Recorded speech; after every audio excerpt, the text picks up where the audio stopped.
अब कांग्रेस पार्टी को उम्मीद है कि जिस तरीके से उन 2 राज्यों में जीत हुई है और जनता से कनेक्ट बन पाया था प्रियंका गांधी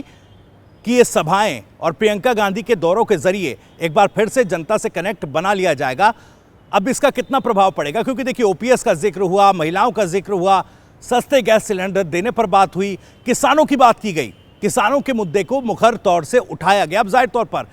बीजेपी भी ये जानती है कि प्रियंका गांधी को लोग गंभीरता से ले रहे हैं और बीजेपी भी पूरा आकलन इन 2 राज्यों से कर चुकी है। अब प्रियंका गांधी की सक्रियता को लेकर बीजेपी भी चूंकि गंभीर है,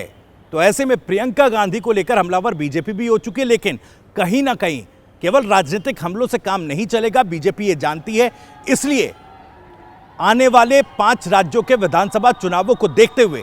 आज मोदी सरकार ने यानी केंद्र सरकार ने एक बड़ा फैसला किया। दरअसल किसानों को लेकर केंद्रीय कैबिनेट ने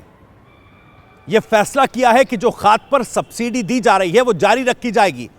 और डीएपी यानी यूरिया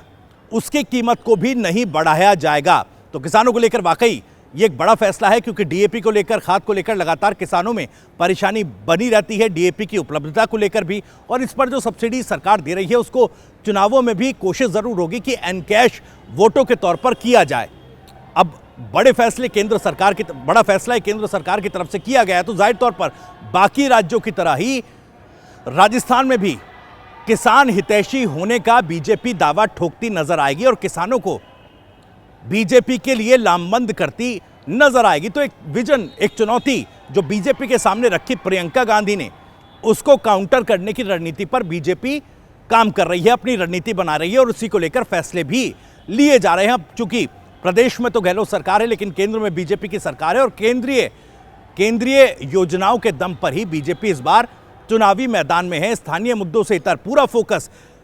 बीजेपी का भी ये होगा कि किस तरीके से केंद्रीय योजनाओं के सहारे कांग्रेस को और गहलोत सरकार को चुनौती दी जा सके।